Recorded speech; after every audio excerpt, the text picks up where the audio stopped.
Minha diretoria, estamos no ar com o Cara Tapa e hoje, olha, esquerda mais raiz do que essa aqui eu desconheço. Este homem foi do PT, este homem foi expulso do PT, este homem fundou o PSOL, este homem agora é candidato a deputado federal. Babá, prazer ter você aqui. Prazer. Já ouvi falar muito de você, sou de São Paulo, não te conhecia, estou te conhecendo hoje, é um prazer. É um prazer também. Tudo bem? Tudo bem. Mais uma campanha. Mais uma campanha dentre tantas que eu participei, né? Tá certo? Que isso é uma vida que, quando eu entrei na política, aí já foi numa greve de docentes das universidades. Que eu tinha recém entrado na Universidade Federal do Pará. Um professor colaborador, e aí aconteceu a primeira greve, isso em agosto de 80, quando foi em outubro estourou a primeira greve nacional de docentes. Aí eu nunca tinha participado de movimento. Aí eu entrei nessa greve, Nunca mais aí minha tese foi pelos ares, entendeu? Porque o plano era bonito, acadêmico, eu e um amigo meu, nós íamos terminar no espaço de 6 meses, terminar o mestrado do ITA para nós irmos para a França fazer doutorado na área de energia solar. Que era em 80, cara, um projeto muito bonito. O problema é que eu entrei em outro processo, que foi justamente a greve de docentes de 80, de 81, que foram incorporados todos os professores, milhares de professores colaboradores, porque não tinha concurso público, né? Então eram contratados como professor colaborador. E aí a segunda greve, os professores foram incorporados aos quadros da... Só que aí, já em 82, eu fui candidato a deputado estadual. Lá em Belém. O PT não elegeu ninguém no Pará, né? A imagem que minha vida era em Belém. E em 86 fui candidato novamente, o PT elegeu 2 parlamentares, mas eu só vim me eleger em 88, vereador de Belém. E aí em 90 eu fui eleito deputado estadual, no segundo governo já de Barbalho, me enfrentando todo o processo que você possa imaginar, entendeu? E em 84 eu fui reeleito deputado estadual, tá certo? Nesse contexto todo que eu estou lhe dizendo. E nisso aí, uma trajetória de greves, de luta, de ocupação do MST, ocupação urbana, toda que você possa imaginar, e fui eleito deputado federal em 98, quando o Fernando Henrique se reelegeu, né? Isso. E aí eu fui reeleito em 2002, quando o Lula foi eleito. Aí nós entramos num conflito com o governo Lula, tá certo? Porque, na verdade, ele apresentou um projeto de reforma da Previdência. Mas até então você era do PT. Do PT, Tá. do PT.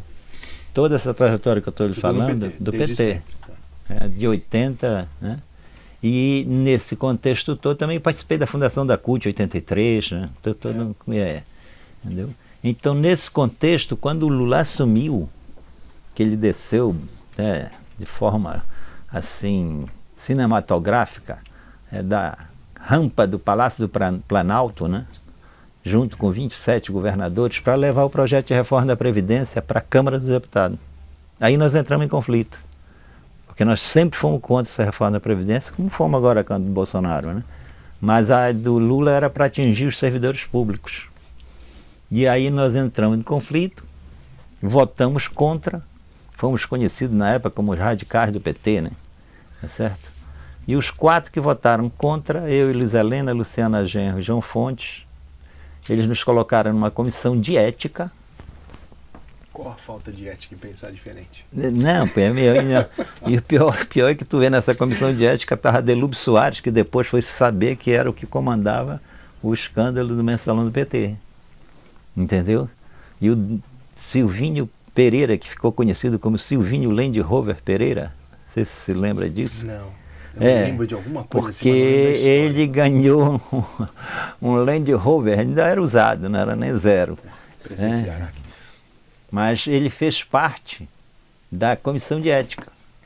Então, quando foi final de dezembro, aliás, 14 de dezembro de 2003, eles fizeram uma reunião do Diretório Nacional do Blue Tree Park Hotel, em Brasília.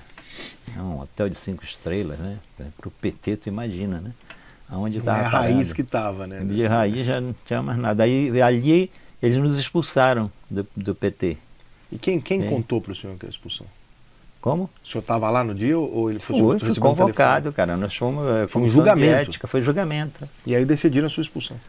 A minha, da Luiz Helena, da Luciana e João Fonte. Os quatro depois de que votaram todos esses contra. anos de devoção ao partido. Acho que eu não gosto muito de devoção, que é meio católico. Né? Não, mas de lutas, né? Sim. Sem transigente em defesa da classe trabalhadora. Eu fui um dos mandatos que acompanhei o Movimento Sem Terra lá no Pará. O início do Movimento Sem Terra, do MST lá no Pará, foi o nosso mandato que deu apoio a eles. Né? Ou então numa ocupação, eu participei como deputado estadual, certo? Em 97, né?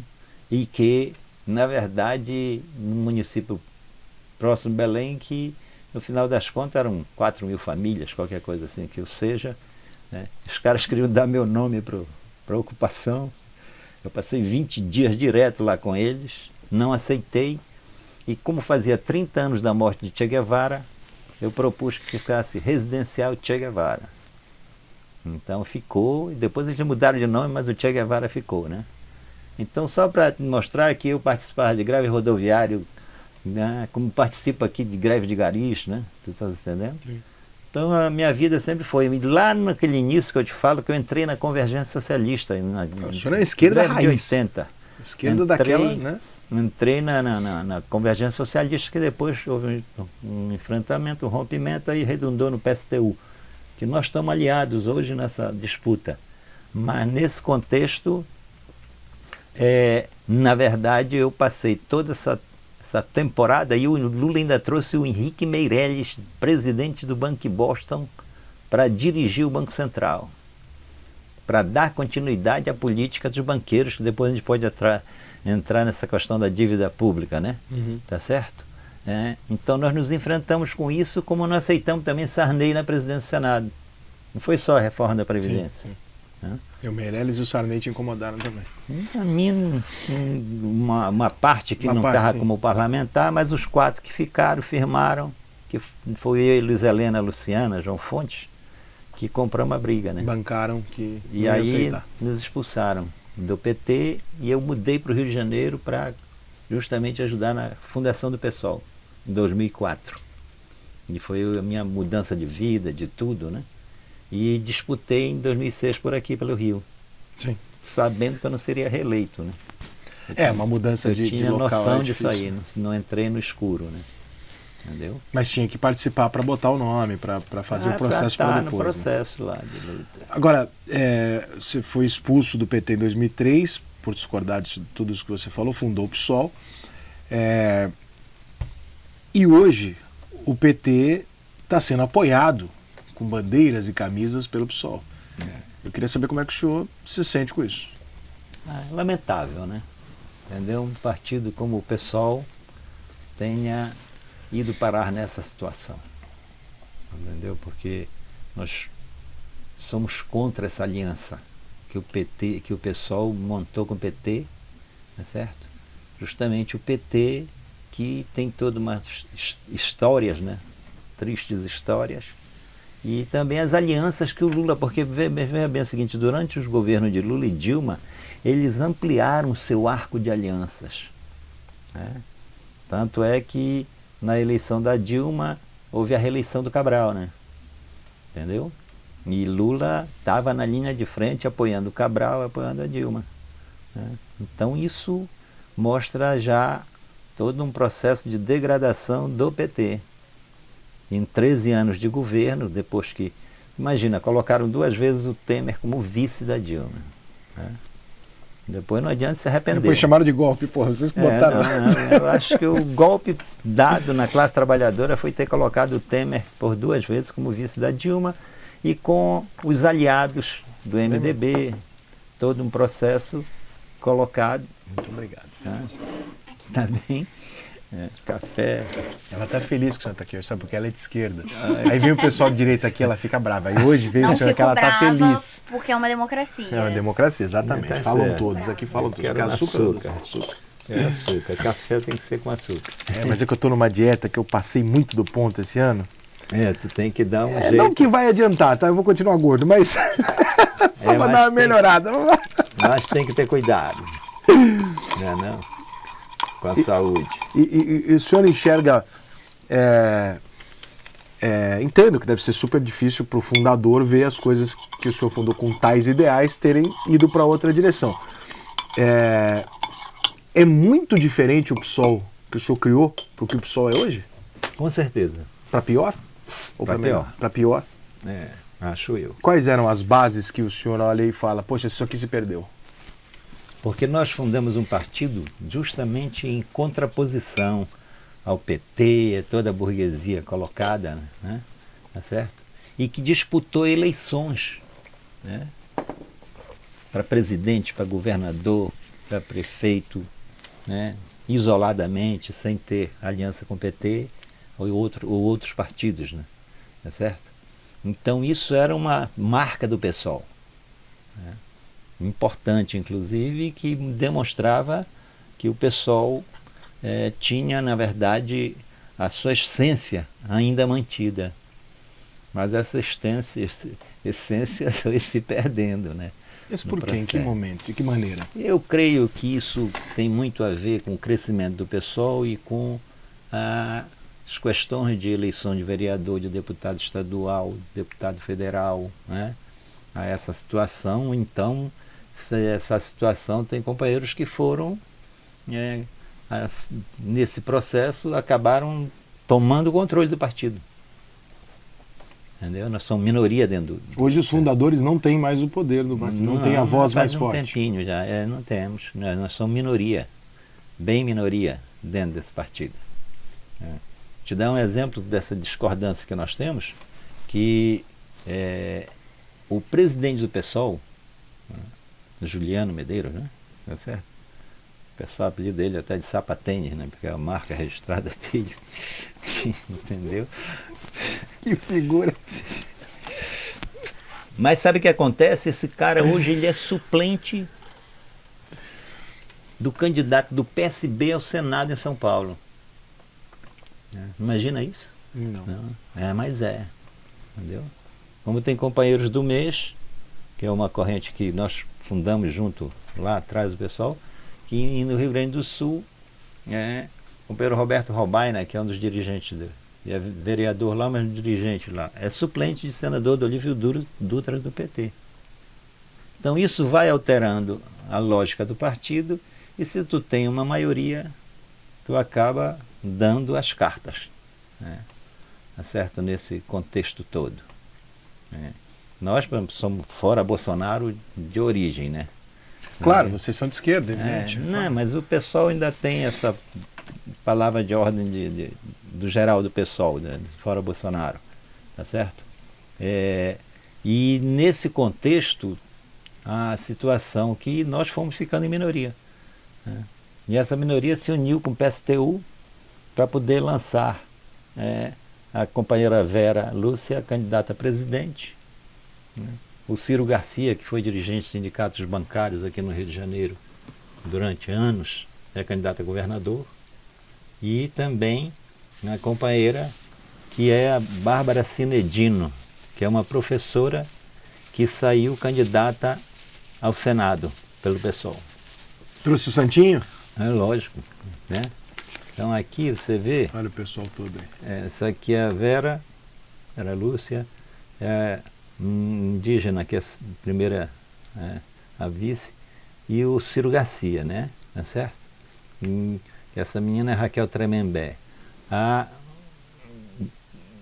Bárbara Sinedino, candidata ao Senado, e eu estou como candidato a deputado federal, mas nós estamos juntos também com um companheiro que é Gari, que é candidato a deputado estadual, que foi demitido já pela segunda vez pelo Eduardo Paes.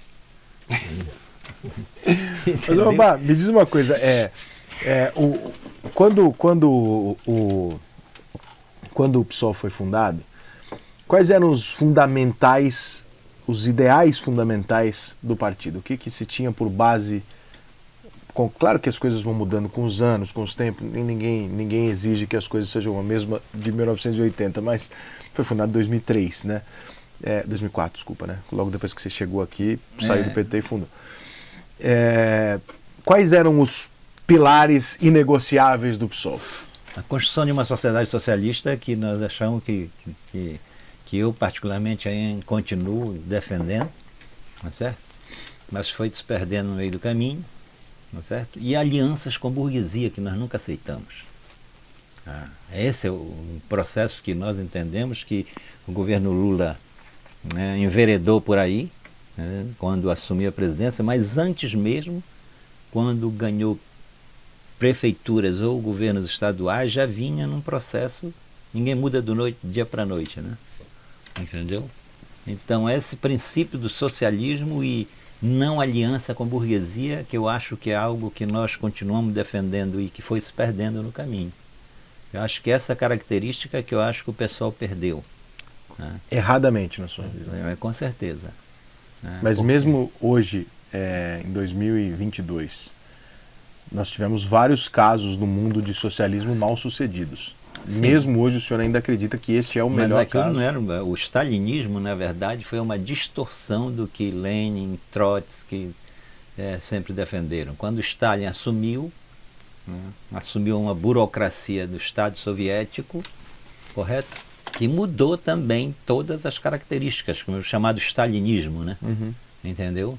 Que passou, redundando disso aí, o Putin, daí é o... Mas tem a Venezuela, Stalin, né? Cuba... Mas essa situação, a Venezuela nunca foi um partido de uma sociedade socialista, para ser mais claro, né? Nunca chegou perto disso, professor? Não, porque, na verdade, era um estado onde tinha o Chaves, por exemplo. Era um cara, como se diga, até dizem do Lula hoje em dia, de um encantador de serpentes, né? Então, dizem que ele é bom nisso aí. Ele falava bem. Não, mas porque vem de uma experiência desde o movimento sindical, de greve, de ocupação, e com o tempo foi alterando esse processo. O Chaves, baseado inclusive porque um Estado que não investiu, né, no processo além do petróleo, né? Correto? O Estado, na verdade, montado ali com base no petróleo, que é algo... né, diferente de Cuba, que houve enfrentamento, que houve todo um processo, mas que acabou também, de certa forma, o stalinismo também controlando aquilo lá. Né? Então isso, na verdade, deteriora o processo do socialismo que se precisa colocar nesse contexto. Não é certo? E é possível colocar um socialismo no Brasil? Acho que sim. Cara, nós temos uma economia de primeira linha. Correto? Sim. Analisa a economia brasileira, né? Se isso aí houvesse, na verdade, enfrentamento aos banqueiros, que depois eu queria até analisar essa questão da dívida pública. Não, você vai me explicar isso, porque eu não entendo nada. Eu vejo o Tarcísio falar, o senhor também falando de dívida pública, quando eu não sei, eu falo mesmo. Eu não entendo disso. Eu quero que o senhor me explique como é que funciona a dívida pública e por que o senhor é contra o pagamento dela. Porque isso leva a maior parte do dinheiro do país, tá certo? Com juros e amortização da dívida, e uma dívida que nunca para de crescer. Quando eu falei ainda agora há pouco, se quer entrar agora... Não, podemos, porque eu sou muito curioso. Como é que se dá uma dívida pública? O que é uma dívida pública? Vamos lá. Veja bem o seguinte, quando Dom João VI saiu corrido de Portugal, e com seus nobres, né? Sempre sem os nobres, né? Tá certo? E para vir naquelas caravelas, ele tomou emprestado bancos ingleses, que era quem dominava naquele momento a economia, 10 milhões de libras esterlinas, para poder trazer toda aquela tropa para cá. Tropa, entre aspas, né? Tropa de burgueses que eles trouxeram para cá. Tá certo? Então o que acontece? Nesse contexto, o Brasil já começou uma dívida pública, né? E essa situação, quando o Napoleão perdeu a guerra na Europa, aí Dom João VI tinha que retornar. E ele fez algo positivo, que o Bolsonaro está querendo acabar com o Banco do Brasil, por exemplo. Né? Criou o Banco do Brasil, a Casa da Moeda, né? Tá certo? Só que ele tinha que assumir Portugal. E para assumir Portugal, ele saiu daqui e deixou Dom Pedro I. Aqui, né? Um cara jovem, tudo, né? Tem 1000 histórias sobre ele, tá certo? Né? Nesse contexto. E a situação é que quando raparam o cofre, né? Pega o Rio de Janeiro, o maior exemplo disso aí. Pega as ruas que tem, que aqui eu morava antes, que eu estou no Uruguai. Né? Conde de Bonfim, um fazendeiro da época. Marquês de Sapucaí. E aí tu vai enumerando as ruas do Rio principalmente. Né? Foram títulos vendidos para poder Dom Pedro ir aguentando o tranco, né? Tá certo? Então a situação da economia que, mais uma vez, também tinha o controle desses os grandes produtores de café, de açúcar, né? A escravidão montada no país, todo um processo, né?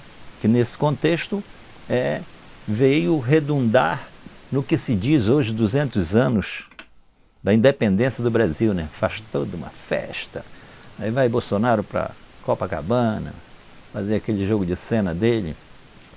Mas o certo é que o 7 de setembro de 1822, né, que é comemorado hoje, né, aquilo ali só foi, né, para os países aí reconhecidos a independência do Brasil em 1826, quando quitaram, quer dizer, quitaram entre aspas, né, para poder pagar as 10 milhões de libras esterlinas tomadas emprestado. Mas para tomar emprestado, para quitar aquilo ali, tomaram emprestado. Então isso vem num vendaval, passando por vários governos do Vargas de todos, não? Tá certo?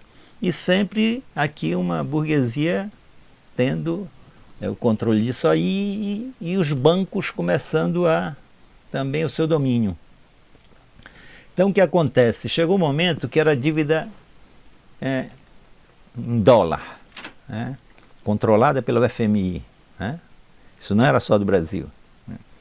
Então o que aconteceu? Que a crise econômica de 88, 89, né? Os países não estavam mais conseguindo pagar a sua dívida, né, em dólar que havia, né? Tá certo? Aí o que acontece? Essa situação, eles fizeram o plano econômico neoliberal, que significava privatizações. $1, é orgulhoso, né? $1 igual a R$1, mas era um peso na Argentina igual a $1. Né? Então eles fizeram isso tudo e pegaram o que esses países deviam, aí dividiram em vários meses, anos, né? Que terminaria em final de 2007 a dívida em dólar, tá certo? Tal dívida externa, como se chamava. Tá? Mas a partir dali os países tinham que emitir títulos, né, da dívida interna. Por isso passou a chamar dívida interna, tá certo? E continuando pagando mês a mês o que ficou de dívida externa. Tá? Então nessa situação, o que acontece? O Fernando Henrique, que foi o aplicador desse plano, tal, todo, não? Privatizaram 70% das empresas estatais, entre os quais a Vale do Rio Doce, onde no meu estado tem montanhas de ferro, de ouro, manganês, tudo que tu possa imaginar na Serra dos Carajás, né? Mas aqui em Minas, todo um processo. E venderam a Vale do Rio Doce a preço de nada.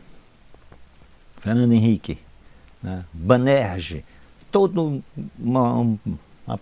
que havia, na verdade, né? E nisso aí, na verdade, o Fernando Henrique, em 8 anos, né, ele pagou, arrecadou 100 bilhões das privatizações, só que em 8 anos ele pagou 600 bilhões de juros e amortização. Né? E a dívida terminou em 640. Que foi o grande conflito que nós tivemos também com o Lula, porque ele trouxe o Henrique Meirelles, né, do Banco Boston para presidir o Banco Central. Que naquele momento nós defendíamos que houvesse auditoria da dívida, todo um processo. Mas o Lula, ao invés disso, colocou a raposa para tomar conta do galinheiro. Mas vocês eram contra o pagamento da dívida? Sim. Calote. Calote é para quem? Então, esse é mesmo. Né? Tu está compreendendo? Não pagaria. Nós somos das correntes do PSOL e a nossa proposta, eu sou da corrente socialista dos trabalhadores, que é das trabalhadoras e dos trabalhadores, a CST. Né? Tá certo? A nossa proposta é o seguinte: não pagamento aos banqueiros e taxação das grandes fortunas, que aí é outro problema que tem no nosso país. Tá certo? Mas o senhor não retira o investimento quando o senhor tira os investimentos? Mas que investimento esse? Veja bem, eu prefiro investimento, sim. Mas quando tu pegas essa situação, né? Te dar um exemplo.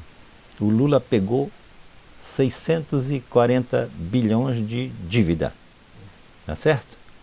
Em 8 anos, o governo Lula pagou 2 trilhões e 300 bilhões de juros e amortização. Se eles não tivessem roubado, já dava para pagar uma parte. Entendeu? E essa dívida, não, mas se for analisar o roubado, é mínimo perante o que os banqueiros receberam. Você está compreendendo? Sim. Então o que acontece? Nesse contexto, né, a dívida que era de 640 bilhões terminou em 2 trilhões e 200, mesmo pagando 2 trilhões e 300. Né? O último ano do governo Lula foi 650 bilhões em um ano. Vou te dar um exemplo. De dívida. Dá um exemplo para você. 650 bilhões. Os banqueiros levaram 1 bilhão e 700 ao dia em 2010. Aí a classe média fica barbarizada com a questão do Bolsa Família, que nós achávamos que ainda era ínfimo perante a necessidade da população. Né? Mas aquele, sabe, para 12 milhões e meio de famílias, foi gasto 13 milhões e meio de famílias, foi gasto 12 bilhões. Né? Sabe o que significa isso? 6 dias e algumas horas que pagaram os banqueiros. Entendeu? Né? E essa dívida, ela vem no crescente. No primeiro ano da Dilma já passou para 708 bilhões. Mas se não pagar, qual é a consequência? A consequência é que você vai pegar esse dinheiro para investir na saúde, na educação. Mas a consequência internacional tem? A consequência internacional, né? Porque outros países vão seguir o exemplo do Brasil. E vai se ferrar são os banqueiros. Né? Porque esses sim. Né? Porque a situação que está colocada, isso veio num crescente que no ano passado, por exemplo, foi pago de juros e amortização da dívida, parece quando de mentiroso, né? Quando entra nessa área assim, 1 trilhão 970 bilhões de juros e amortização. 50% do orçamento. Sabe quanto foi para a saúde? 3,45. Para a educação, 2,45, e o Bolsonaro ainda cortou. Não é certo? Sabe quanto foi para saneamento básico? Que ainda tem uns bandidos que roubam dinheiro do saneamento básico. Mas sabe quanto foi para saneamento básico? 0,01%. Sabe quanto foi para ciência e tecnologia? Que não tem país que desenvolva sem isso? 1,25%. Então, essa situação, já nesse ano de 50%, mas sabe quanto está destinado para 2022? 2 trilhões 570 bilhões. 56% do orçamento. Então esse dinheiro, se fosse aplicado verdadeiramente, como deveria ser aplicado, ia gerar muito emprego. Mas aí o pessoal para quem a gente deve, eles não podem tomar alguma providência? Na providência? Se a gente não pagar? A providência o quê? Que eles vão entrar em armas no Brasil para tomar esse dinheiro? Não vão. Olha, o que eu mais vejo na rua que eu moro, na Conde Bonfim, sabe o que é? A criação de agências privadas de banco e farmácia. Que eu vejo aquelas senhoras deixando R$500 por mês de remédios e remédios, né? Tá certo? Então o banco faz as pessoas adoecerem e as pessoas vão para as farmácias para poder tentar sobreviver. Então nós precisamos, na verdade, de investir, impedir a destruição da Amazônia, todo um processo nesse contexto que está colocado. Então essa situação é que não se discute no país. E vou te dizer mais um detalhe, que o Lula eleitoralmente utilizou, não é certo? Em 2006. Né? Porque quando eu te falei que foi dividido as dívidas em dólar, não é certo? Né? Aquilo ia terminar final de 2007, aqueles mês a mês, né? Tá? Só que era juros de 4% ao mês. 4% ao ano, desculpe. Tá? Tá certo? A externa. Uhum. Entendeu? Tá? Então o que aconteceu? Quando chegou início de 2006, até hoje se tu for perguntar para as pessoas, vai dizer, não, o Lula pagou a dívida externa. Tu não ouves isso? Ouço. Porque ele fez isso magistralmente. Sabe de que forma? Ele foi na reserva cambial, que é outro ponto que tem que ser analisado, porque isso tem controle, porque aí está a garantia dos banqueiros, né? Mas ele foi na reserva cambial, tirou de lá o que restava, que era 17 bilhões de dólares, né, que ia terminar no final de 2007. E só que quando ele tirou da reserva cambial 17 bilhões de dólares, tá certo? Ele teve que retirar, na verdade, do orçamento nacional 34 bilhões de reais. Para quê? Para comprar os dólares e voltar para a reserva cambial. Entendeu? Nesse sentido. E aí não explica-se por que a dívida na época, os juros estavam 19% ao ano. E o Lula trocou uma dívida de 4% por uma dívida de 19%. Mas quitou a dívida externa. Não quitou coisa nenhuma, ele ampliou a dívida interna. Ele inverteu a dívida externa, peraí. É que nem funcionário público, como eu sou, que está todo mundo aí encalacrado no empréstimo consignado, né?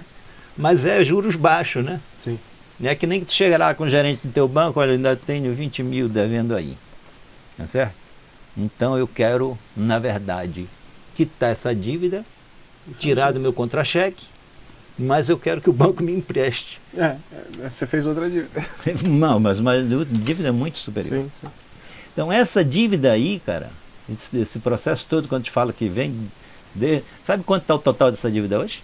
Não quero nem imaginar. Só fala tanto número aí que eu tô com medo. Sabe quanto tá? Quanto? 9 trilhões e 500 bilhões. Bom, mas paga e aumenta. É porque é juros sobre juros, sim, né? Se fizesse a auditoria, que a Dilma barrou a auditoria, né? Não é certo? Foi um erro dela, né? Depois aplicaram, deram-lhe, na verdade, todo o processo, porque quem votou o impeachment da Dilma era a base da Dilma no Congresso Nacional. Esse centrão que é assim, já está começando a namorar o Lula, mas eles fizeram parte do governo Lula, do governo da Dilma. Quando você bota o Temer ali de vice, você dá uma sinalização de entrada para isso. Deixa eu dar um intervalo, preciso fazer um intervalo aqui. Bota aqui, meu diretor, nosso patrocinador aqui, ó, pingback.com. Você gosta de escrever, você gosta de ler, você tem no pingback.com a liberdade de escrever o que você quiser, democraticamente, sem que haja nenhum tipo de problema. Então eu tô lá, hein? Você vai lá, procura lá Rica Perrone no Pingback, meus textos estão lá, você que fala assim, Rica, você parou de escrever no blog? Não, eu só mudei pro Pingback, lá você pode escrever sem nenhum tipo de censura, sem toda a plataforma dá pra você pode monetizar os seus textos, etc, como hoje a gente tem essa dificuldade na internet, as pessoas roubam os textos e reproduzem, né? Lá você pode monetizar o seu texto, o seu trabalho, seja de jornalista, cronista, poeta, o que for que você faz, vai ser valorizado lá na Pingback. Então conheça, seja para ler ou para produzir, você vai gostar muito disso aqui, tá? Hoje nós estamos num ambiente meio de pode, não pode, isso não é, esse aqui não, esse aqui você pode. Aqui pode escrever o que você tem vontade, que é o que a gente prega por democracia, né? O direito de falar o que quiser. Babá, você tá me contando coisas aqui que é muito louco isso aqui, cara. Isso aqui pra mim é muita novidade. Eu não sou um estudioso de política, desse tipo de coisa, então eu tô ouvindo aqui atentamente porque eu sou bem curioso. Quando você fala, por exemplo, do MST, que você ajudou a trabalhar e tal, quem não é de esquerda tem uma visão do MST agressiva, de tipo, poxa, é um pessoal que faz uma coisa que não pode, que é invadir a terra de alguém, e às vezes até com alguma força e tal. Como é que você vê isso? Você concorda com isso? Você acha que se perdeu, que mudou a base da ideia para o que é hoje? Primeiro que eu acho que assim, o agronegócio ocupou terras e mais terras e ninguém discute isso, né? Agora estão entrando na terra dos índios, né? Para poder, na verdade, retirar não só ouro, né? Mas também para fazer a produção de grandes produções. Mas aí é tornar a terra produtiva. Não, mas com a destruição da natureza. Porque para nós a Europa está pagando o preço disso hoje em dia, né? Eles têm um desmatamento horrível lá, né? Não, mas já desmataram antes, né? E agora é a situação que vem da temperatura, assim, de todo um processo do meio ambiente que é colocado, e que a Amazônia ainda é um polo respirador do mundo, né? Nesse contexto. E com a destruição de florestas nesse processo, a situação é muito mais grave do que a gente possa imaginar. Mas quando eu te falo do MST, né, porque eu acompanhei esse processo, né, lá no Pará, então a primeira área que eles ocuparam foi que era da Vale do Rio Doce estatal, né, na Serra dos Carajás. Aí de lá, houve meio que um acordo para eles saírem da Serra dos Carajás, houve um certo conflito. Aí eles ocuparam uma fazenda abandonada ali, né, no município de Parauapebas, Fazenda dos Palmares. Só que aquilo não foi suficiente para que todos os trabalhadores sem terra ocupassem. E aí eles foram caminhando. Quantos eram? Olha, a primeira ocupação que teve tinha assim umas 1000 famílias, acho. Porra, gente pra caramba. Só que não foi suficiente e esse povo começou a caminhar, né? E quando chegou em Curionópolis, a terra do Major Curió, da Serra Pelada, né? Ali tinha fazenda abandonada.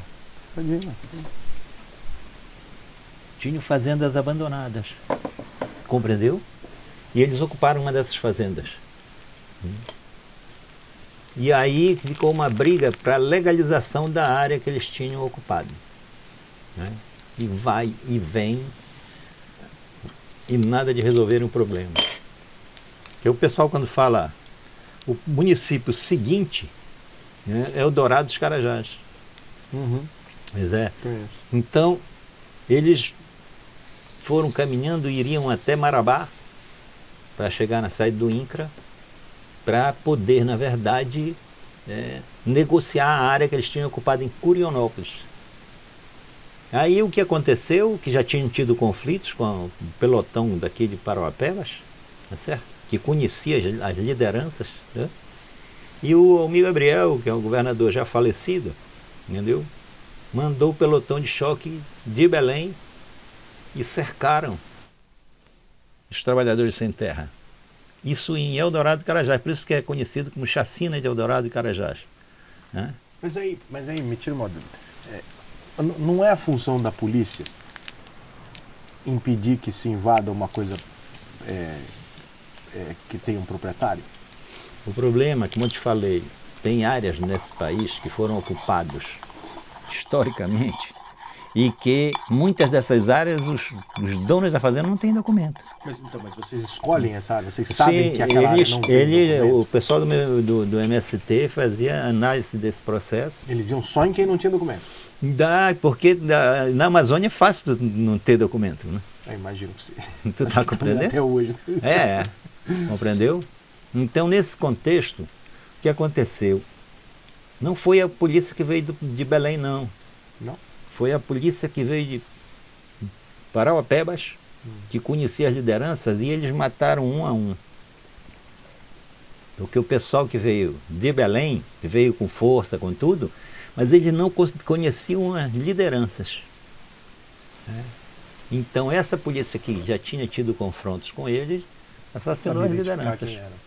Identificaram quem era e que era para chegar em Marabá. O que aconteceu? Que foram os corpos para Marabá. Eu cheguei no dia seguinte, nós fomos, era deputado estadual, passar por cima de companheiros que eu estava acompanhando e ver ele aqueles trabalhadores ali mortos, né? Que é já em Marabá, entendeu? Para mostrar a violência que efetivamente não resolve o problema, cara, né? Nessa situação. Eles queriam tomar a terra, então o movimento original do MST era, já que tomaram terras sem documento, eu também posso. É mais ou menos isso, né? E aí, só que quem tomou a terra transformou ela em algo produtivo, talvez. O MST tinha como ideal inicial tomar a terra ilegal, da mesma maneira que ela foi adquirida, entre aspas, pelo atual dono, para torná-la produtiva também. E tornou. E tornou. Tornou E produtivo. o MST hoje é o MST que o senhor apoiava ou mudou? Não, acho que não, porque durante o governo Lula, aí é um outro problema. O senhor tá bolado com o Lula, hein? Não, o poder Tá certo, dele, tá certo. o poder dele, Claro, compreendeu? claro. Eu fui fundador da CUT, cara. Em 83 nós fundamos a CUT em São Bernardo do Campo, antigo, aqueles que eram os estúdios da Vera Cruz, né? Tá certo? Onde filmaram-se aquelas todas chanchadas e tudo mais, muitas delas foram lá. Então foi um negócio belíssimo, porque vieram trabalhadores do Brasil inteiro de ônibus, de Rondônia ao Rio Grande do Sul, porque os trabalhadores não tinham ainda condições dos sindicatos de poder trazer as pessoas com mais tranquilidade, né? Então foram 6.000 trabalhadores, criaram a CUT, né? Que ano que foi isso? Em 83. E o Lula se faz muito em cima da CUT, né? Não, é a base dele, de São Bernardo do Campo, entendeu? Então você até na questão pessoal, vê se eu estou interpretando certo, tá? Estou te conhecendo hoje. Mas até na tua questão pessoal, você tem uma mágoa de ingratidão com o Lula, é isso? Não, cara, eu não tenho mágoa de ingratidão com o Lula, entendeu? O que eu não concordo é que ele, né, para poder manter o seu poder, se alia à burguesia mais variada possível. Por exemplo, eu me enfrentei com o Jader Barbalho quando era deputado estadual. Quando o Lula ganhou a eleição e a Dilma também, dos aliados dele quem foi? Jader Barbalho, Renan Calheiros. Você se sente traído. Não, mas é a classe trabalhadora que se sente traída, não eu pessoalmente. Sim, não. Então, isso que eu estou perguntando é que eu quero saber a tua visão. Não, mas porque você tem sente divergência traído. política, tem que disputar politicamente aquilo ali, entendeu? Então, nesse contexto, eu te falo que quando o governo Lula assumiu, nós já tínhamos ganho vários sindicatos e também muitos desses dirigentes sindicais viraram os neopelegos, né, se pudesse chamar, né? Entendeu? Porque passaram a administrar estruturas sindicais grandes, entendeu? Mas também o MST acabou sendo cooptado no meio dessa história. Mas apesar de que hoje o MST é um exemplo de produção que eles têm dentro da sua área, mesmo tendo alguma divergência, sim, mas eles têm produzido, tem áreas deles que são produtivas, extremamente produtivas. Mas os dirigentes foram sendo cooptados. Virou um negócio? Né? Virou um negócio o MST? Acho que não é um negócio, é porque quando tu tem um governo, né, tu, na verdade, nesse embate que se tem, né, os dirigentes começaram a dar apoio a Lula independente do que fosse. Entendeu? Esse é o problema. Tomar lá da cá político. Né? Entendeu? E aí foram elegendo os parlamentares, né? Não foi só eu que fui eleito vereador, 8 anos estadual, 8 anos federal, entendeu? O senhor falou agora há pouco que o senhor ainda acha que o socialismo é uma possibilidade real de ser implementada no Brasil. O senhor é fundador do PSOL. E, obviamente, a fundação do PSOL tem um ideal socialista. Está escrito ali, né? Não tem dúvida. Mas os caras que estão hoje no PSOL, as lideranças atuais do PSOL, e até as lideranças que não estão concorrendo pelo PSOL, como, por exemplo, o Freixo, que é uma figura muito forte dentro do PSOL e tal. Você acha que essas pessoas também desejam ainda um socialismo? Ou você acha que eles querem uma outra forma de governo e mudaram o ideal inicial dele? Só para te explicar que o Freixo não eu disse, sim, eu sei que ele saiu agora, mas ele esteve durante muito tempo como uma grande liderança. Uma grande liderança. Eles não querem, você acha que esses caras se entrarem não vão fazer o que vocês queriam? Não creio que eles hoje defendam efetivamente a construção de uma sociedade socialista. Tá? Porque, na verdade, isso se tu não tem o ideal conformado, tu vai perdendo essas questões, né?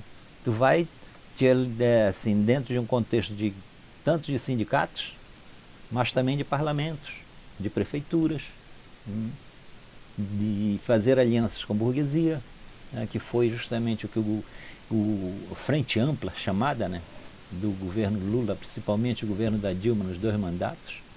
E já agora, o Lula, ao montar a sua chapa, quem foi ele foi buscar? Essa parte aí que nós temos que conversar. Né? Essa parte realmente ficou difícil. Foi buscar, na verdade, Alckmin. Essa parte aí ficou difícil de defender. Porque Realmente São essa Paulo, daí não tem. Tu está compreendendo? O Alckmin, como governador, enfrentou professores, estudantes. Lá em São José dos Campos, por exemplo, tinha uma grande ocupação de Pinheirinho.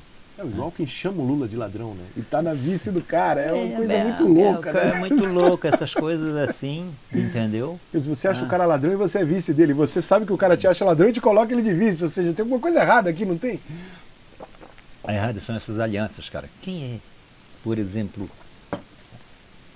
no Rio Grande, no Nordeste, por exemplo, né? Tá certo? O PT ganhou governos na Bahia, no Ceará, e implementou mesmo a política de reforma da Previdência que o Bolsonaro implementou. Correto? Então tu vai tendo divergências nesse contexto, tu vai mudando, né, a situação do que se pode dizer como o que seria uma sociedade socialista. Por que o senhor não deixou o PSOL? Hein? Por que o senhor não deixou o PSOL? Porque é o seguinte, cara, essa situação nós fomos ao confronto com o PT até as últimas... nós não saímos assim, dizer, olha, tchau para vocês. Eles que tiveram que nos expulsar. Foram até o final. Entendeu? E no PSOL nós nos consideramos ainda representando uma parte que não concorda com isso, não é certo? E nós não vamos sair da tchau e benção, porque se for para fazer isso, nós vamos ter que ter toda uma estrutura para construir um novo partido. O senhor está esperando ser expulso do PSOL? Não estou esperando ser expulso do PSOL. O problema é que eles vão ter que nos respeitar como nós, fundadores do partido, né? E que não aceitamos, por exemplo, tu imaginas, o Freixo que surgiu com relação às milícias, não é verdade? Uhum. Mas ele coloca como vice quem? César Maia, né? Que foi um dos caras que enalteceu a milícia lá atrás. Compreendeu? Né? Ou o filho dele que aplicou toda a reforma da Previdência e trabalhista de Temer e de Bolsonaro. Então ele que mudou, não é certo? E nisso aí tem companheiros do pessoal que foram e apoiam. Assim é a situação. Então nós temos discordância desse processo. Não é só o Babá, não é só a minha corrente política. Tem toda uma série de companheiros, né, que estão no movimento social que não concordam com esse tipo de aliança, cara. Não concordo com o Alckmin lá como vice do que é de São Paulo, tu sabes. Mas assim, essa situação. Não faz sentido, essa aliança não faz sentido. Pois é, mas faz sentido no sentido que tu queira ganhar. E aqui para nós também, Bolsonaro me poupe. Então, é isso que eu queria saber. Num cenário onde o senhor tem todas as ressalvas do mundo aí com o PT e com o Lula, que o senhor viveu de perto, até expulso lá, até o senhor chegar a sair do partido e tal, o senhor não gosta do Lula, o senhor não gosta do governo do PT, o senhor tá puto com o PT. Mas do outro lado, tem um cara que representa um inimigo ideológico àquilo que você acredita, que é o Bolsonaro. Sim. Como é que você fica num segundo turno de uma eleição dessa? Não, mas segundo turno ainda não aconteceu, mas se vier um segundo turno para derrotar Bolsonaro... Você volta no Lula. Nós vamos apoiar o Lula. Não podemos, aqui para nós, permitir que esse Bolsonaro continue aí, fazendo de conta, fazendo de toda uma série de atrocidades contra as mulheres, contra... Mas o senhor coloca, o Lula tem um problema político com o senhor, né, que é discordância política. Além disso, tem a questão moral de todos os esquemas de corrupção, tudo aquilo que foi, né, devidamente investigado e colocado. A ameaça ideológica do Bolsonaro é maior do que a questão moral de dar novamente o poder a um grande esquema de corrupção? Não, mas veja bem o seguinte, essa situação do grande esquema de corrupção, o Bolsonaro está cheio delas.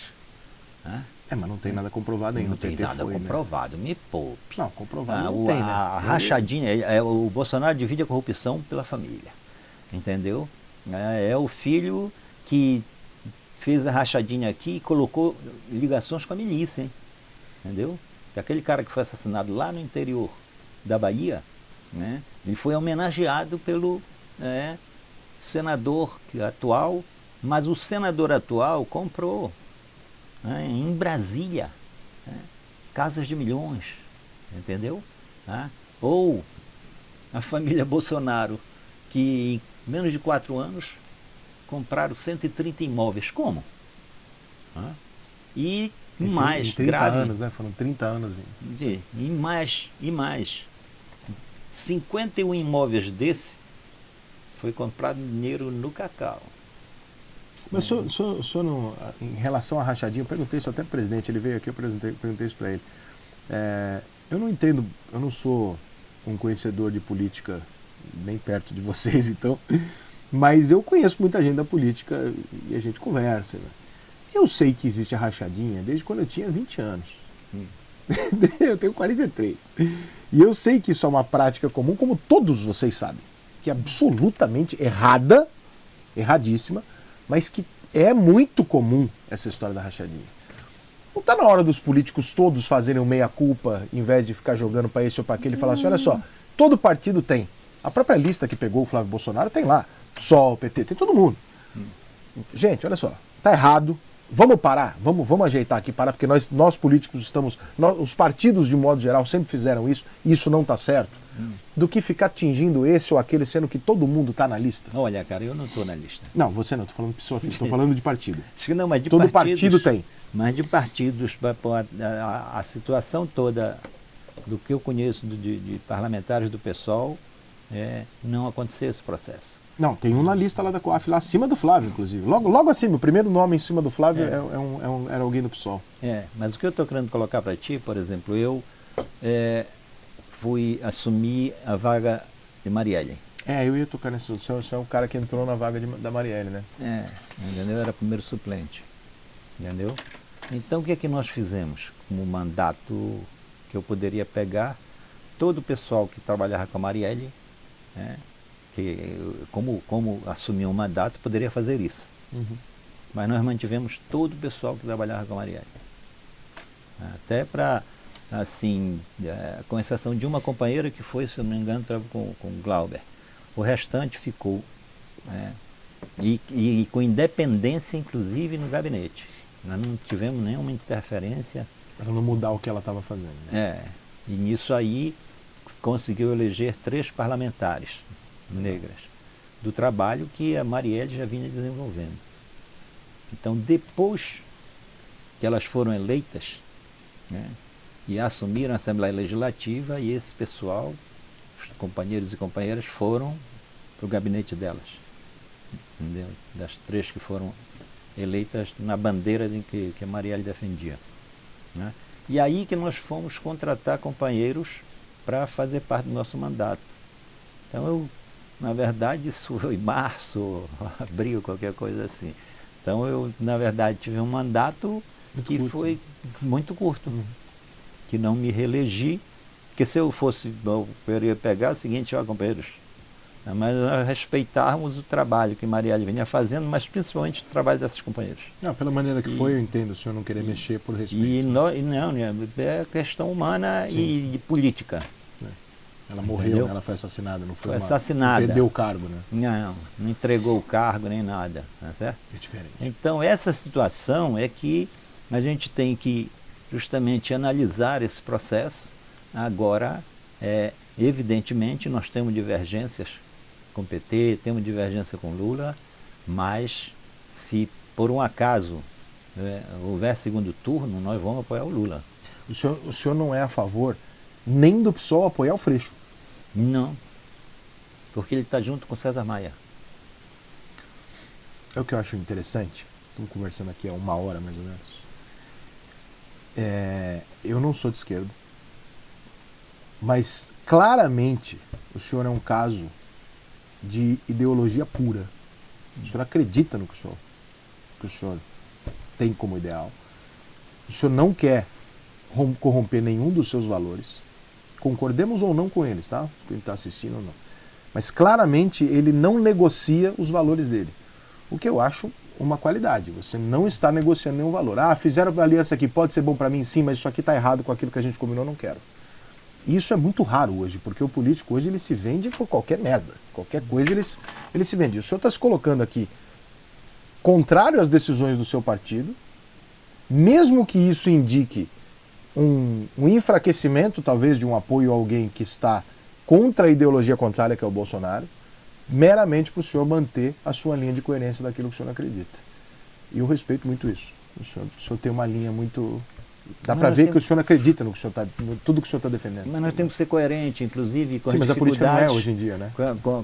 Com as dificuldades que nós atravessamos, porque Sim. seria mais cômodo eu estar apoiando o Lula. Claro, claro. Entendeu? Ele te Porque elegia, ele te ajudava a te eleger. Facilitaria mais uma disputa para eu me eleger deputado federal. Claro. Não é certo? Ah, mas eu estou disputando a política justamente para manter não os meus princípios, mas o princípio da classe trabalhadora. Sim. O senhor não está à venda. Ah, de jeito e qualidade. Né? Eu acho isso. Eu respeito, assim, mas tenho divergências internas dentro do PSOL. Né? E isso também tem trazido problemas para a gente, dentro da... O senhor está escondido na eleição do PSOL? Acho que o PSOL poderia estar promovendo mais, ajudando mais? Sabe quantos segundos eu tenho na campanha eleitoral? Quantos? 5. Quantos o senhor merecia? Dividir com todos que estão candidatos, né, que fossem divisões iguais para... E tem algum candidato a deputado federal que tem mais que o senhor? Muito mais. Por quê? Tarcísio, Talíria. E tem uma justificativa isso? Justificativa porque eles têm maioria dentro do partido. Que estão disputando cargos federais, ou então há um movimento que nós respeitamos profundamente, do movimento da raça negra, tudo, né? Tá certo? Mas no frigir dos ovos, esse processo para nós temos que depender dos nossos panfletos, porque também nós não recebemos grana de empresário. Nem um centavo. Nós fazemos rifa. No fundão eleitoral, pelo menos, o senhor teve acesso. O quê? Fundão eleitoral. Pequena parte. Entendeu? Uma pequena parte que não podia deixar de ter. Não é muito louco imaginar que dentro de um partido socialista que acredita na igualdade, na boa distribuição das coisas, não haja uma distribuição igual de espaço político? Isso vem desde o PT, cara. Entendeu? Que se dizia socialista. Não chega a ser internamente uma incoerência? Não, mas eu acho que é incoerência. Tu estás me entendendo? É certo? Mas nós preferimos manter nossas dificuldades, né, do que as facilidades que possam ter nesse processo. Né? Por isso nós nunca, não é agora, nós nunca aceitamos historicamente nenhum centavo de nenhum empresário nas nossas campanhas. Porque nós militamos, estamos na luta, por exemplo, tem um Mas agora aceita, o pessoal agora aceita. Tem um fundo partidário que agora essa situação que eu acho que até facilita essa política em si, né? Tá certo? Mas, por exemplo, nós apoiamos, companheiro, não sei se eu trouxe aqui, companheiro que é Gari, entendeu? Deixa eu aproveitar para falar da Betânia enquanto ele procura ali, porque aqui, como eu sou meio capitalista, eu preciso fazer meu merchan. Não, mas fácil. Pessoal, a Betano está conosco, a Betano, uma das maiores casas de apostas, maiores sites do mundo de apostas. Você que fizer o seu primeiro depósito lá, está ganhando como boas-vindas, uma oferta de boas-vindas para você ficar contente. Você está dobrando, até R$200 você dobra. Botou lá 30, você vai ganhar 60, botou 100, você ganha 200, e aí você dobra o que você tem, uma oferta de boas-vindas para você fazer as suas primeiras fezinhas lá. Vai devagarzinho, vê o consciente, faz direitinho ali, só para brincar, para entender, tal, e aí depois você se vira. Mas vai na minha, dica que eu sempre dou, hein? Aposta contra o seu time. Se der ruim, tu fica feliz. Eu faço isso sempre. Eu vou lá e boto dinheiro na conta do meu São Paulo. Inclusive, tenho ganhado muito dinheiro, tá? Porque o São Paulo ganha uma. Vai lá na Betano, rapaziada. O link tá aqui na descrição. Achou Gari, babá? Não, eu acabei vindo com as papéis. O Bruno Gari, Deixa eu ver teu papelzinho. O Bruno Gari é um companheiro que vem desde a primeira greve dos garis, que foi demitido pelo Eduardo Paes, por causa da greve. Por causa da greve? Por causa da greve. Aí nós brigamos e ele foi readmitido pela justiça. O Eduardo Paes é de esquerda, né? Mais esquerda do que... né? Não é? Mas, rapaz, nunca foi. Quem é que é de esquerda e que não é de esquerda? Quem é nesse cenário nacional aí? O Ciro é de esquerda? Quem? Ciro. Ciro Gomes? É. Não considero ele de esquerda. O Lula é de esquerda? Não. O Tarcísio Mota é de esquerda? Acho que aqui, eu acho que o Tarcísio Mota podia até ser mais à esquerda, mas ele hoje é maioria dentro do partido e você tem que perceber o que acontece dentro do partido. A Jandira Fegali é de esquerda? Não considero. O PCdoB, Gleisi Hoffmann é de esquerda? Não, não é. Não é. Mas não tem mais esquerda nesse país. O que está acontecendo, Babado? Olha só. Eu acho que essa situação, cara, esse é um processo, inclusive, mundial, né? Onde setores vão navegando por outros mares, como aconteceu, por exemplo, o stalinismo, né? O stalinismo que tomou conta da União Soviética, tudo, né? Tá certo? Aí houve o rompimento, enfrentamento, mas nesse processo eles têm as suas raízes mundo afora, né? Do stalinismo, entendeu? Mas perdeu tudo quanto foi a origem do que Trotsky, do que Lenin previam para a classe trabalhadora, entendeu? Esse é um problema. Né? Não estou aqui, porque só eu sou... Não, não é isso. Eu defendo os princípios da classe trabalhadora. Agora mesmo o Bruno Gari, entendeu? É candidato estadual novamente, né? Junto comigo. E foi demitido novamente na greve. Entendeu?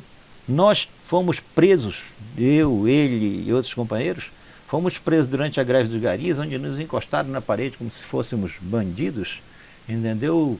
A guarda municipal, ainda não está nem armada, né?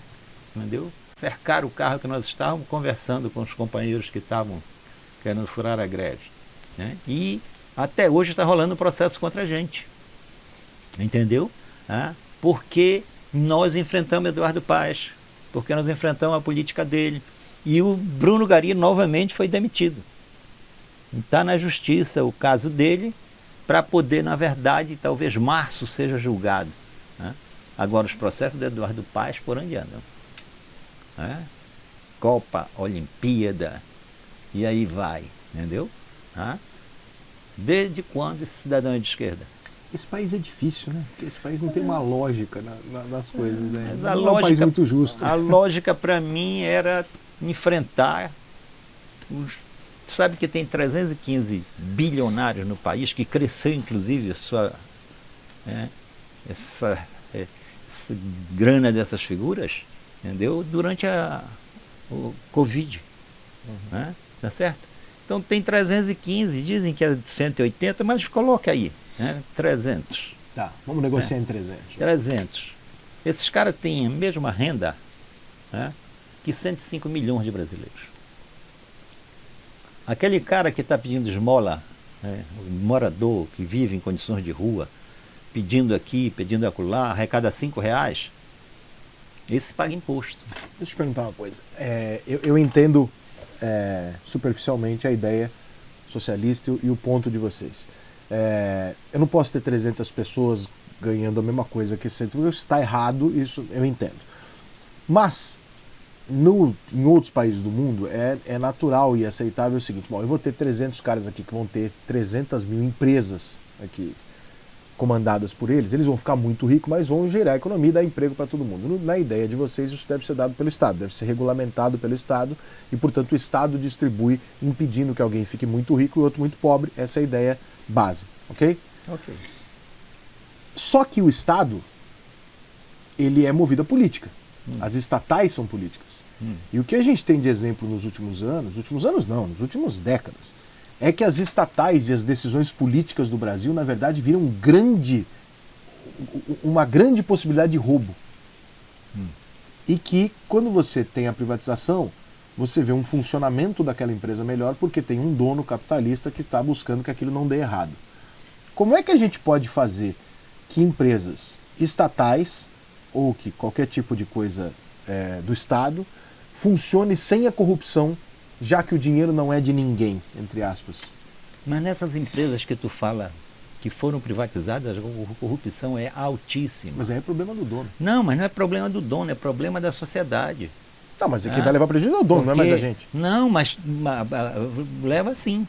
Tu pega as empresas como a Vale do Rio Doce, né? Aparentemente originária no estado do Pará, vê o caos que aconteceu em Minas. Tá? E ela está sendo multada e tal.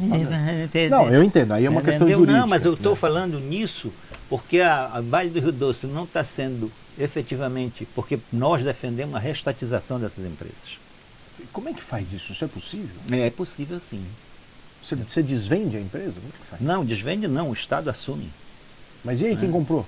Não, comprou não, mas quem vendeu? A Vale do Rio Doce foi vendida por 3 bilhões e 500. E aí o Estado devolve o dinheiro e pega de volta? Vendeu 3 bilhões e 500, ela arrecada em 2, 3 meses. Mas aí o senhor devolve o dinheiro para quem comprou? Acho que a reestatização, pelo que eles já ganharam, faz os cálculos, eles não têm direito a nada.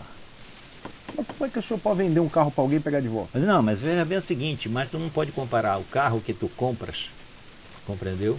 Que tu paga mês a mês, e que se tu vacilar, tu perde o carro para a empresa, né? Se tu atrasar 2, 3 meses essa situação, né? Eles retomam o teu carro na cara dura. Até casas que são privatizadas, como se diga, financiadas, se tu atrasar, eles tomam, o banco toma, ele não vai... Mas isso está errado? Totalmente errado, porque deveria ter um plano de habitação, um plano de habitação, na verdade, que atingisse a população. Ah, entendi. Aí seria do Estado a responsabilidade de fazer isso, não, entendi. Não é que está errado o banco, entendi. Está errado a ideia de fazer via banco. Porque a Caixa Econômica é um banco. Sim. Tá? Podia, assim, o Banco do Brasil também, um programa de financiamento de habitação popular, né, de toda a situação, né? Mas para isso tem que enfrentar quem domina a economia, cara. Porque tu falas aí, a Europa está com problema de desemprego. Tá? Não é uma questão... Não, o mundo inteiro está com problema Mas sério é o capitalismo, cara. É o capitalismo. Mas os países socialistas estão piores do que o mundo. Acho que não, mas o que eu estou te falando é o seguinte, que nesse contexto que está colocado, é porque tem uma burocracia que assume aquilo ali, é que nem o Putin agora, né?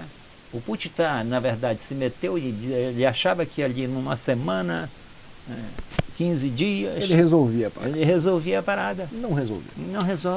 Não resolve porque a produção de armas, né, no contexto que tu está colocado ali, armas poderosíssimas que tu vês, né, e a população se rebelou, obviamente tem armas de resposta, né? Entendeu? Na Ucrânia, num processo desses. Tu vê a guerra do Vietnã, os Estados Unidos foi derrotado na guerra do Vietnã. Entendeu?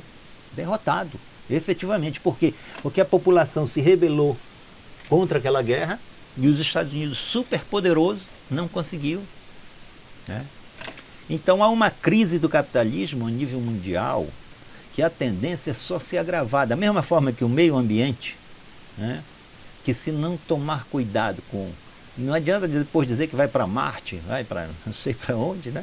O problema do meio ambiente é gravíssimo. Né? Pega a Amazônia, é gravíssimo. Você está me entendendo? A situação de você derrubar florestas, tirar minérios, né? Mas principalmente derrubar florestas, né? Quando na verdade, por que eles não pegam áreas que os grandes fazendeiros têm no sul, no sudeste, né? Porque eles querem mais e mais. E isso causa um problema seríssimo para a humanidade. A questão do meio ambiente é gravíssimo. As pessoas não estão preocupadas com isso, mas é gravíssimo. Mas eu ainda não entendi uma coisa, peraí, que eu perguntei para o senhor agora há pouco. Como é que o senhor pega de volta uma empresa que o senhor vendeu? Tomando de volta. Mas na porrada? Na porrada não precisa porrada. Não precisa porrada. A situação econômica, o que eles deixaram de cumprir, né? Só a questão de Brumadinho e Mariana, só aquilo ali já era algo terrível. Compreendeu? Era o suficiente para entrar com uma ação e tomar-lhe. Entendeu? E mais, tu vês o seguinte, que empresas... Aqui, e o que aconteceu com o Banerj? Entendeu? Que poderia ser um poderoso banco estatal aqui, como é a Caixa Econômica, como é o Banco do Brasil, que o Bolsonaro quer porque quer privatizar. Então, por exemplo, vamos supor que o Bolsonaro seja reeleito e privatize a Petrobras em janeiro. Se daqui 4 anos vocês entrarem no poder, depois de 4 anos, Não, vocês pegam de volta? Primeiro que o Bolsonaro não vai ser... Tudo bem, estou dando um exemplo, né? Porque como o PT aí. não vai, o PT não vai privatizar a Petrobras. O Bolsonaro pretende talvez. Então vamos supor que aconteça isso. Vocês vão lá e pegam de volta. De volta. Mas de volta sai como é por que quê? legalmente se faz isso? Porque de volta sai por quê? Porque a Petrobras, né? Entra aqui, não, fica à vontade. O tamanho da Petrobras... Você quer mais café? Desculpa que eu queria.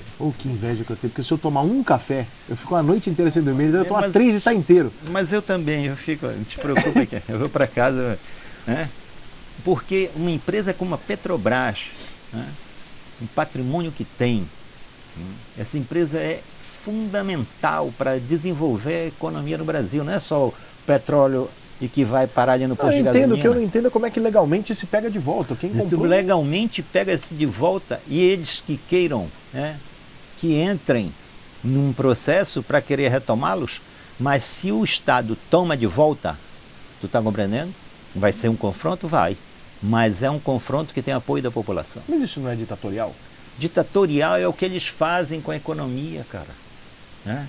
Mas foi Ditatorial. combinado, ó, eu vou te vender, portanto você paga e agora é seu. De repente a gente muda a eu regra. te dei um exemplo ainda agora da dívida pública. Né? Não, eu entendo o teu ponto, mas é que... Isso é ditatorial. Ditatorial. O que sai, né? Quando eu estava te falando agora do morador de rua, se ele arrecada R$5, né, e entrar no supermercado para comprar um pacote de bolacha ou uma perna de frango, ele está pagando 35% de imposto. Compreendeu? Tá? Não roubar. Eu acho que isso... E outra coisa é você desenvolver pesadamente a educação pública, gratuita, criar mais universidades. E país que não desenvolve ciência e tecnologia não tem salvação. Sabe quanto foi ano passado de ciência e tecnologia? 1,25. E o Bolsonaro ainda cortou bolsas das universidades. Entendeu?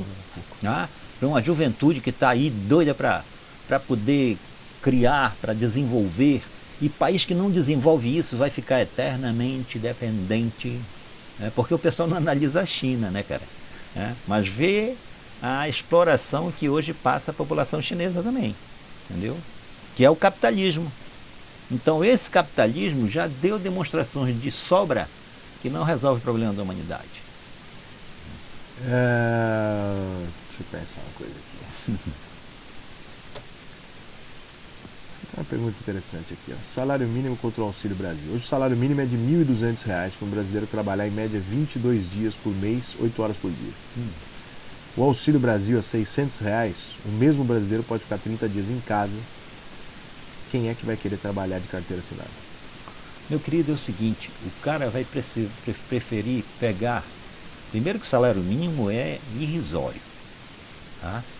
O trabalhador vai... Porque esse negócio de dizer que o Bolsonaro fala isso. Não, porque o cara vai pegar R$60 e vai ficar em casa. Onde, cara? O cara pega aquele ali e entra no primeiro supermercado que ele entrar, acabou. Né? Ele vai, faz uma comprinha aqui, outra acolá, acabou. E ele tem que se virar. A família tem que se virar. Entendeu? Para poder manter comida dentro de casa. Né? Mas na verdade é que a gente tem um cenário de muitos relatos e muitos dados até estatísticos de que muita gente no Nordeste, o Bolsa, eu não sei se do Bolsonaro, mas o Bolsa Família era dado por filho, né? Pela quantidade de filhos. Esse auxílio também? O Lula está se comprometendo a dar esse auxílio por família, porque veja bem o seguinte... Por família, mas não aumenta conforme o número de filhos? Sim, mas deveria aumentar. Então se eu tenho 4 filhos em casa, se torna mais negócio eu ficar em casa do que eu trabalhar. Não, cara, se tu pega aquilo ali, né, tu está compreendendo, porque quando tu falas aquilo ali, é que essas crianças, né, que estão aí, né, passando fome, né, essa é a realidade do país, não é outra coisa. Está passando fome. Pega a população, não é só no Nordeste, não. Tu pega aqui nessas favelas cariocas, a população passando necessidade, porque tem um outro problema que, na verdade, muitas mulheres são abandonadas e tem que ficar e segurar a barra da família. né? 2, 3 filhos ali. Tu está compreendendo? Não, eu não sou contra o auxílio, não. Eu estou entendendo a pergunta aqui do amigo que fez a pergunta falando, bom, se a gente fizer dessa forma, a gente também, ou seja, imagino que o que ele está querendo dizer é, esse auxílio não tinha que estar preso a alguma coisa, uma condição? O que eu acho que tem que estar preso, sabe o que é? É justamente você gerar emprego, porque a reforma trabalhista que foi feita no Temer, né, que dava direito aos trabalhadores a ter algum direito, você está compreendendo? Tá certo? Essa reforma trabalhista tirou vários direitos da classe trabalhadora. Por isso nós defendemos que essa reforma trabalhista ela seja retomada, o que foi feito contra a reforma trabalhista. Entende? O trabalhador, o termo, eu sou empresário também, né? O termo trabalhador dado só ao funcionário, não ao empresário, não é um pouco agressivo? Como? Parece que o dono do negócio não trabalha. Não, pelo contrário, quando o cara trabalha, eu estou lhe falando... Pode entrar. Eu estou lhe falando porque você, na verdade, Presentinho. Esse aqui vai sem café para o senhor botar em casa o café. Tá legal. Senão o senhor vai derrubar no caminho, vai dar uma merda isso aí. Me dá mais açúcar, tá querido? Acabou o açúcar. O que eu estou lhe dizendo, que tem pequenos empresários, que eu posso dizer empresários, né? Uhum. Que está ali empregando um grupo de pessoas, tu está me entendendo? Sim. Mas quando tu vai analisar a situação, a situação é difícil para você ter, na verdade, os direitos trabalhistas ali, que tu podia até produzir mais, né? O problema é que chega um momento que tu não está conseguindo mais produzir, não é por causa simplesmente de tua ação, qualquer coisa que seja. O problema é que a economia vai, não é o trabalhador, a economia é que vai conduzir a tua economia, entendeu? Essa economia maior. Entendi. É o cenário todo. O cenário todo, porque se você for pegar assim os juros, porque eu imagino que tu como empresário às vezes tenta, para não entrar numa roubada, mas às vezes tenta pegar um dinheiro emprestado de um banco para fazer o trabalho, até construir umas vagas a mais do teu trabalho. Mas chega um momento que aquilo ali quebra, como tem quebrado pequenos produtores, tem quebrado aí a nível brasileiro. Babá, você se arrepende de ter queimado a bandeira de Israel? Você ficou nervoso? O que foi aquilo? Eu posso falar um negócio para você? Tenho o maior respeito pelos judeus, me chamaram de antissemita, esses negócios todos, né? Tá certo? Eu defendo a população da Palestina e o sofrimento que eles passam. Que não é culpa... Eu moro num bairro onde assim, uma quantidade de famílias judias que moram é muito grande. Uhum. Tá certo? Mas a situação, para ser sincero, aquela mobilização foi mundial, inclusive. Porque houve uma quantidade enorme de palestinos que foram retirados de suas terras ali na Palestina. Então, não sei se você sabe, mas que no próprio Estados Unidos teve jovens judeus que queimaram a bandeira de Israel. Aí eles são antissemitas? Não são. Entendeu? Que essa população já sofreu demais na mão do Hitler. Mas aí é uma manifestação contrária política, eu entendo. Mas, política. Por exemplo, vamos supor que o Bolsonaro, que o senhor odeia, não seja eleito. Vamos supor. Aí o pessoal lá na Alemanha fica puto que o Bolsonaro foi eleito e queima a bandeira do Brasil. O senhor não ia se ofender como brasileiro? Se o Bolsonaro faz merda, não. Não, mas a bandeira é do Brasil, a bandeira é sua também. Meu querido, o problema é que ele que está fazendo mal à bandeira do Brasil. Não, mas a bandeira, mas aí o senhor permite que pegue a sua bandeira e... Sim, não, mas isso não vai me incomodar. Porque mesmo não queimando a bandeira do Brasil, a população não está aceitando o Bolsonaro. Entendeu? Por causa dessas coisas que ele faz, dessas situações, do jeito que ele está governando. Então essa situação, cara, tem que ver qual é a situação do que está colocado, tá? Nesse processo. Porque, na verdade, os judeus já sofreram demais na mão dos que apoiam, inclusive, o Bolsonaro, hein? Bolsonaro, quem que apoia o Bolsonaro? Esses antissemitas, os nazistas, nazistas, tem partes do que fazem um absurdo aí. Os nazistas apoiam o Bolsonaro? Ah, com todo prazer. Apoio, desprazer, né? Tu estás entendendo? Então essa situação é que deveria ser assim evitado que a população palestina fosse retirada de suas terras para montar colônia, como se eles fossem os culpados daquilo ali. E não são. Pelo contrário, têm sofrido. Tanto é que o confronto existe, independente da questão da bandeira, o confronto existe permanente. Analisa a situação dos palestinos no confronto que estão tendo dentro de Israel. E eu te falo porque essa situação do que está colocado nesse processo, a discussão que tem que ser travada é que defenda também o povo palestino. Não é fácil dizer, não é. Uma opinião. Eu tenho uma dúvida em relação ao partidos socialistas e de esquerda, que eu acho um erro de estratégia muito grande. Vocês usam vermelho, né? Sim. Bandeiras vermelhas e as coisas.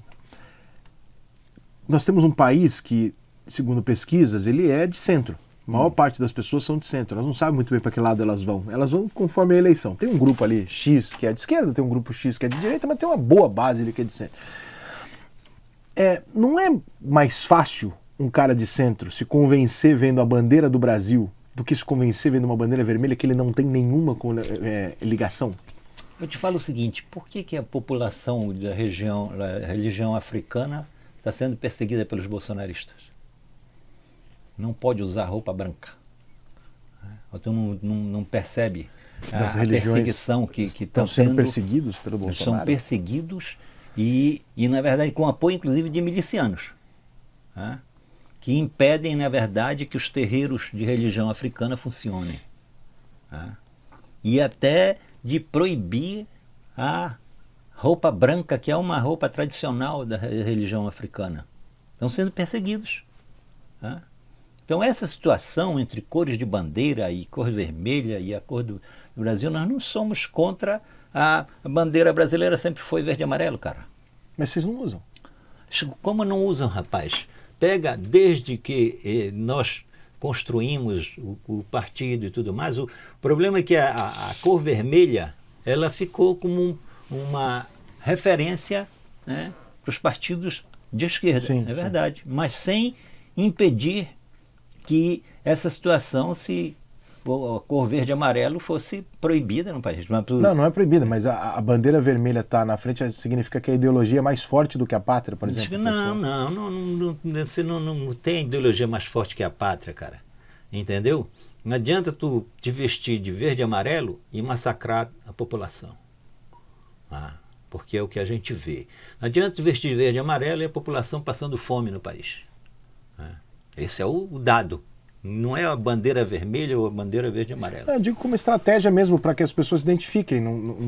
Talvez não fosse melhor botar um pouco mais de verde e amarelo nas manifestações todas mas vermelhas? eu te falo o seguinte, que essa questão de verde e amarelo não é o problema. Não é o problema. O problema é você ver, na verdade, como a população está sofrendo. E essa população vai ver. Pega a população que está de moradores de rua, tá certo? Eles não estão nem com verde nem com o vermelho. Eles estão com fome. Eles estão com fome, é outro tipo de problema. É outro tipo de problema. Pode ver se tu vai na frente do supermercado ou qualquer coisa, se os moradores de rua estão usando verde e amarelo, né? Ou vermelho. Não estão. A prioridade deles é absolutamente outra. Mas esse que é o problema. Você tem um manifesto assinado pelo senhor, onde vocês dizem se negar ver o PSOL virar um puxadinho do PT. Com certeza. O PSOL virou um puxadinho do PT? Acho que sim. Acho que sim. Quando aceita fazer alianças com o PT, com o Alckmin, com o Renan Calheiros, tá certo? Ele acaba virando um puxadinho do PT. O Lula tinha que estar preso? Não creio. Porque o Moro deveria estar preso. Então o Lula, mesmo sendo um cara que o senhor discorda de tudo que ele fez lá e tal, o senhor considera que não houve uma corrupção por parte do PT? Não, corrupção do partido pode ter havido. Mas ele não participou? Isso aí é algo que não foi comprovado. A justiça não comprovou a participação dele. Eu posso ter divergências com Lula, né? Tá políticas. Políticas, correto? Mas nessas divergências políticas, essa situação da corrupção é algo que nós temos que combater de geral, né? Não apenas no PT, mas no partido do Bolsonaro, o filho do Bolsonaro. Por que a mulher do Bolsonaro, atual, a ex, comprou uma casa em Londres com 6 milhões? Aonde? A mulher do Bolsonaro, a Michelle, tem uma casa em Londres? Não, a Michelle, a anterior, a mãe do moleque lá que está aí. Pois é, e ela não declarou isso, ela é candidata a Bolsonaro, né? Não é certo? O nome do Bolsonaro, não é certo? Mas ela não declarou a casa que ela comprou em Londres. Como? Não, olha só, eu quero que o Bolsonaro e o Lula, se eles fizerem merda, que os dois sejam presos. Eu não tô nem aí, eu não quero saber quem pois é. Mas a minha questão é, o senhor, o que assim, não é verdade que estão dizendo que o Lula não foi, que o Lula foi inocentado, não foi. O Lula foi condenado. As provas e tudo que o processo tem como materialidade não vai mudar, ou seja, voltou um passo atrás do processo, mas tudo que foi provado continua ali. E isso não mudou. Então o Lula, ele foi condenado, ele foi provado que ele tinha e mudou só judicialmente uma etapa para trás. O que vai voltar, em tese, pode voltar e as coisas... Então assim, o Lula nunca foi comprovado de que o Lula era inocente, pelo contrário, a comprovação, e não foi só o Moro, né? Em várias instâncias ele foi condenado por outros. Ainda assim, o senhor acha que ele não devia ser preso? Não. Acho que não. Por quê? Porque, na verdade, essa situação desses projetos, desses processos que foram foram direcionados ao Lula, na verdade tinha sim a figura que foi colocada como ministro da Justiça do Bolsonaro. O Moro. Ele não foi colocado à toa. Depois dançou, entendeu? Mas foi colocado ali justamente para tentar... Isso foi articulado durante anos. Acho que não pode dizer anos, né? Entendeu? Mas durante o processo, antes desse processo, inclusive, que chegou a prisão do Lula, que essa figura foi... trocou, na verdade, o cargo de juiz, que era até respeitado, né? Mas trocou o cargo como ministro da Justiça de Bolsonaro. E que depois perdeu o cargo. E está agora tentando se eleger senador, né? Tá Acho certo? que é senador que ele está, né? É senador. Compreendeu? Então essas figuras assim, os trabalhadores estão de saco cheio disso aí. Pega, por que o Eduardo Paz até agora, o momento, não é julgado pela justiça? Eu não sei como é que tá as questões do... Não sei, como é que tá o negócio do Eduardo? Ele tá... Está respondendo processos e que esses processos vão se alongar. Não está nenhum julgado, não foi nada, tudo parado, né? Não, vai a passo de cágado, né? Me parece que a justiça no Brasil, ela escolhe muito quem vai acelerar e quem ela não vai acelerar. Isso me parece uma coisa razoável de se dizer, pelo amor de Deus, não me prenda, é só uma opinião. Não é porque hoje em dia a gente tem que ter medo, mas realmente isso é meio... Porra, tem coisa que é tão rápida, tem coisa que é tão demorada, tem coisa que é tão prioridade, tem coisa que não é, mas não sei se o caso do Eduardo Paes especificamente, eu não sei. O senhor entrou na vaga da Marielle. O senhor tem alguma tese? O senhor acredita em algo que a justiça ainda não tenha dito sobre quem matou a Marielle? Bem, isso aí eu não tenho como confirmar, mas que tem uma ligação de milícia nesse processo, tem. Compreendeu? Com certeza absoluta. Mas então o senhor não atribui o crime a nada político? É realmente uma não, questão mas a milícia é político, cara. Eu lhe falo porque eu fui vereador suplente do Eliomar Coelho, tinha um miliciano na Câmara. Quando eu assumi, depois que a Marielle foi assassinada... Como é o nome do que o senhor foi suplente? O senhor falou agora? Eliomar Coelho. Esse é o cara da rachadinha que estava na lista do COAF de transação ilegal. Tinha 1.700.000. Não, dele não tem. Dá uma olhada aí, vê se é na lista do COAF aí. A lista que tá o Flávio lá com a rachadinha, esse cara aí é o cara que tava do PSOL. Que aliás ele nem tá mais no PSOL, né? Não, tá no PSD. Ele saiu. Esse é o nome aí. Tenho quase certeza que é alguma coisa Coelho. Pois bem, então o que acontece nessa situação? Quando eu assumi no lugar da Marielle, já eram 5 milicianos. Entendeu? Porque a milícia controla. Por que o Estado deixa a milícia fazer o que bem entende? Já se é isso mesmo, né? É isso mesmo. Já se aperceberam dessa situação? Por que o Estado deixa a milícia fazer o que bem entende nas favelas que comanda. Alguém tem algum interesse nisso? Não, muito interesse. Porque o tráfico, por exemplo, que é um negócio grave no Rio de Janeiro, mas o tráfico não lança candidaturas. Ele cobra taxas de quem queira fazer campanha nas favelas que eles controlam. Eu acho que o Freixo teve um papel importante em explicar para as pessoas o seguinte: o traficante, embora ele seja altamente perigoso, no final das contas ele quer te vender a droga, né? Então talvez as pessoas ali que estejam na comunidade dele não vão ser tão diretamente atingidas pela violência, porque afinal de contas ele quer que aquele ambiente seja pacífico para o playboy subir lá e comprar droga. Uhum. O miliciano é o cara que atinge diretamente a população mais pobre com violência. Com certeza. Então, quando o Freixo, eu acho que expôs isso para as pessoas e nem a gente conseguia muito entender, a milícia era uma coisa que a gente estava...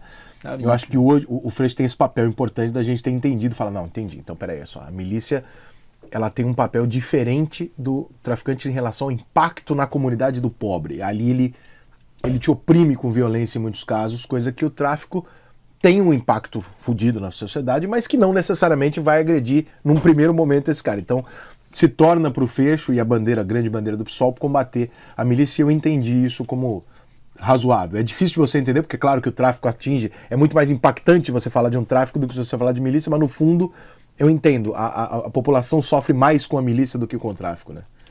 Não, porque é o seguinte, quem é que produz a cocaína? É o cara. Não, ele só vende.